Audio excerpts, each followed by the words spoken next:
Kabajamtoota daawwattoota keenya kan jirtan addaamudha. Har'as gaaffii keessan irratti hundaa'uudhaan deebii keessan qabadheessanii dhufeera. Innis maalidha? Seetingii YouTube keenyaa akkamitti sirreeffannaa jettanii gaaffii warra na gaafachaa turtan haaluma salphaa ta'een utuu nama kamittiyyuu hin kennatin ofuma keessanii seetingii keessan akkamitti akka sirreeffattan salphuma ta'e isin agarsiisa jechuudha. Kunis immoo seetingiin YouTube keenya monetize akka ta'u kan nu dandeessisu jechuudha.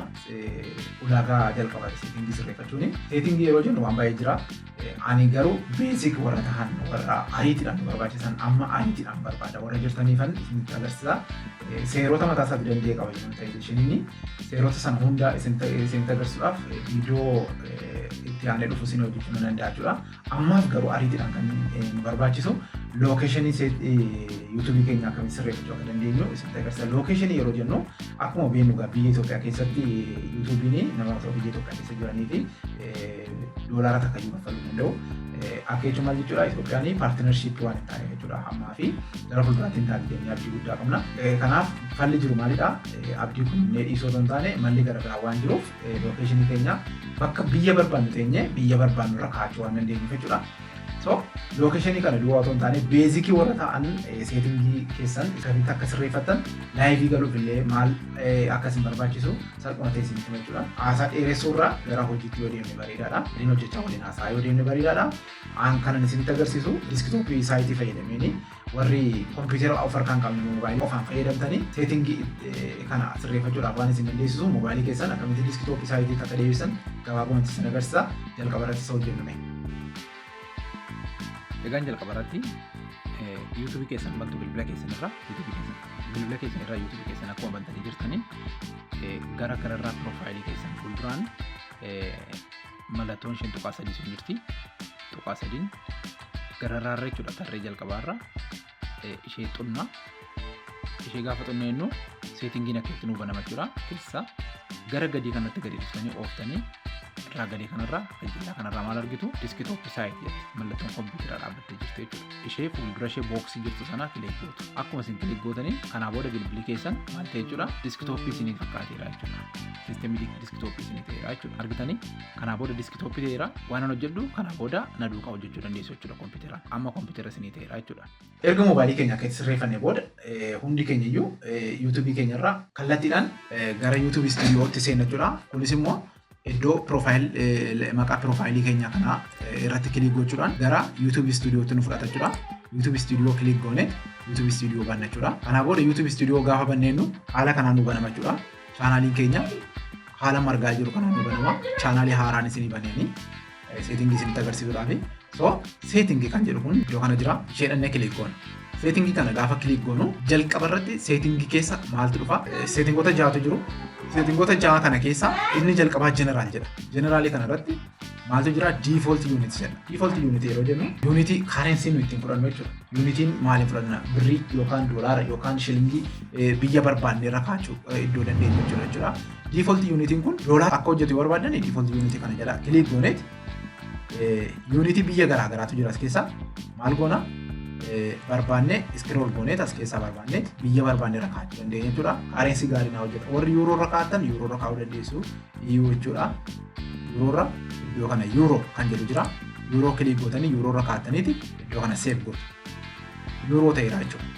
Kanaa booda amma seetingii keenyatti deebineet amma immoo lammaffaarra kan jiru chaanaalii kana kilik goona. Chaanaalii kana jala iddoo nama isiniin jedhee basic info kan jedhu kun iddoo isinitti lookeeshinii keessan sirreeffatanidha jechuudha. Lookeeshinii keessanidha. Basic info kan jedhu country of residence kan jedhu kan gaafa kilik gootan biyya isin amma jirtan jechuudha. Biyya isin amma keessa jirtan. Akka jechuun nuyi biyya Itoophiyaa keessa jirra yookaan biyya gara biraa keessa jirra. Biyya sana keessa biyya gara biraa irra kaa'annaa jechuudha. Fakkeenyaaf warra Itoophiyaa irra jirru addana dhiifneeti biyya barbaannu irra kaa'anna dhannee. Sarran kaa'addaanii dhaqee YouTube koo kana United Kingdom yookaan immoo United States. Kunoo United States irra kaa'adheen save godha jechuudha. Nan fixe jechuudha kana. Akka jechuun profaayilii koo jalatti yoo lattanii argi barbaadan kana United States argattu jechuudha. Profaayilii koo kilik gootan yoo kilik gadi buutan an eessa kan jiru na agarsiisa United States kan jiru na agarsiisa jechuudha. Location sirreesseera. Seetingii sadaffaa gaafan banu seetingii sadaffaan Ammas chaanaalii jala jirra wanta ta'eef chaanaalii jala hin jirra. Chaanaalii jala maal goona? Advanced setting kan jedhu kana ta'u.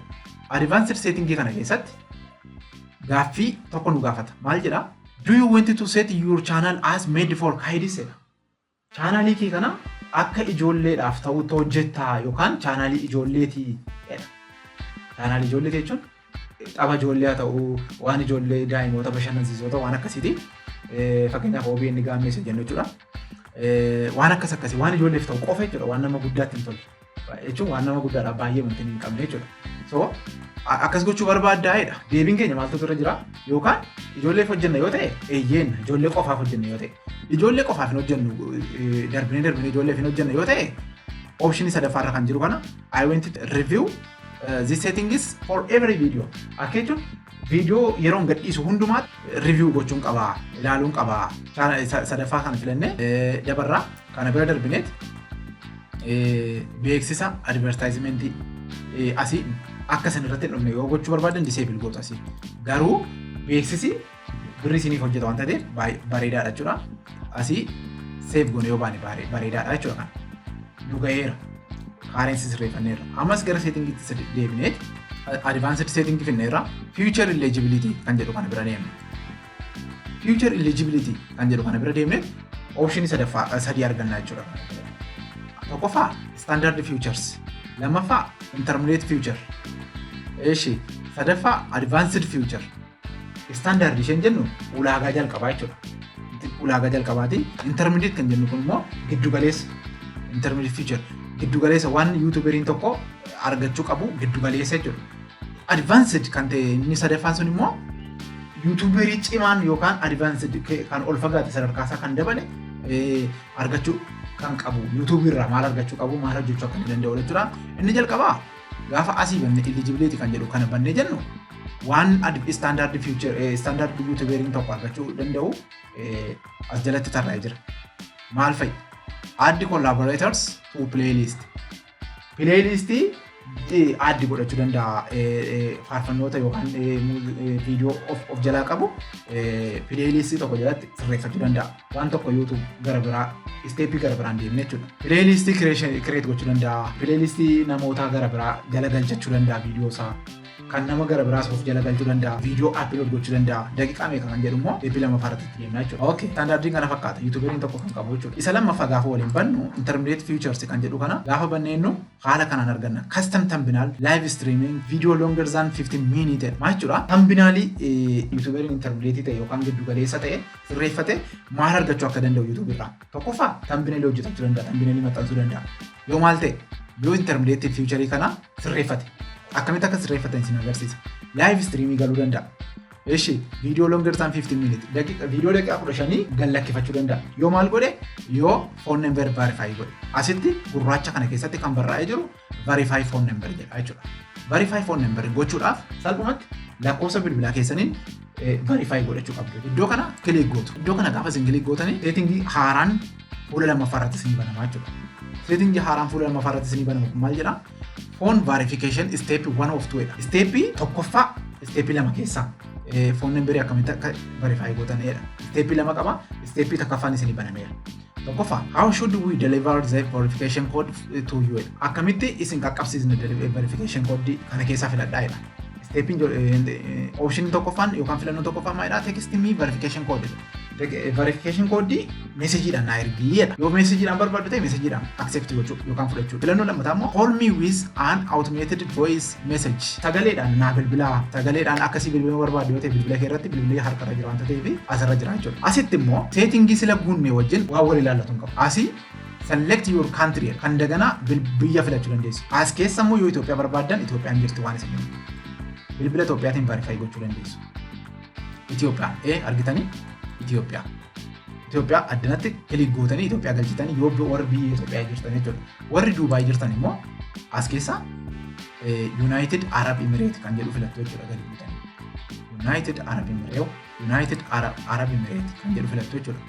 Akkasuma warri biyya garaagaraa jirtan kan biyya keessaniif ta'u filattu jechuudha.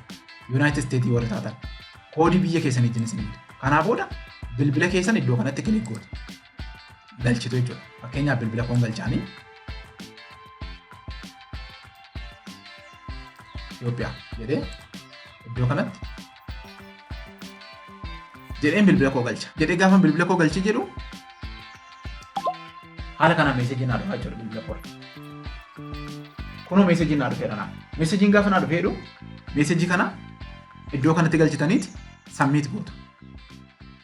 Argitanii phone number verified jedha. You can close this window and go back to YouTube. Amma verify isinii ta'eera. Duuba deebitanii settingii keessanitti yookaan YouTube keessanitti deebi'uu dandeessa. Xumurameera naan jechuudha. Okay, xumurree jechuudha. Phone numberii verify goonee xumurreerraa dhufeen keessaa ba'a. Allaqe. Kanaa booda isheen kun yoo argitanii enabled naa taate jechuudha. Amma maal hojjechuun danda'a? YouTube koo kanarratti, chaanaalii koo kanarratti thumbnailii hojjetachuu nan danda'a. Live streaming galuu nan danda'a. Viidiyoo daqiiqaa 15 olii gallakkisuu nan danda'a jechuudha. Argitanii? Viidiyoo daqiiqaa 15 olii gallakkisuu nan danda'a jechuudha. Settingii lammaffaa xumuradhe jechuudha. Then intermediate feature kana eegaa enabled godhanne booda xumurreerraa jechuudha. Save goonee keessaa baanaa jechuudha. Ammaan booda intermediate feature, advanced feature gara fuulduraatti waliin ilaalachuudha. Ammaaf isin barbaachisu jechuudha. Eeshi upload default jedhannee upload default dhannee waan sirreessinu baay'ee hin qabnu advanced setting as jala gaaffii yeroo hundumaa akka isin gaafatee isin caqacaqne yoo barbaadan as jala dhuftanii YouTube keessan yeroo hundumaa standardii ta'u irra jiraata. Namni YouTube keessan irratti viidiyoo YouTube keessan jala deebii akka laawud uploading gooneef standardii irra gootu jechuudha. Iddoo kanatti dhuftanii laayisensii keessan standardii gootu jechuudha.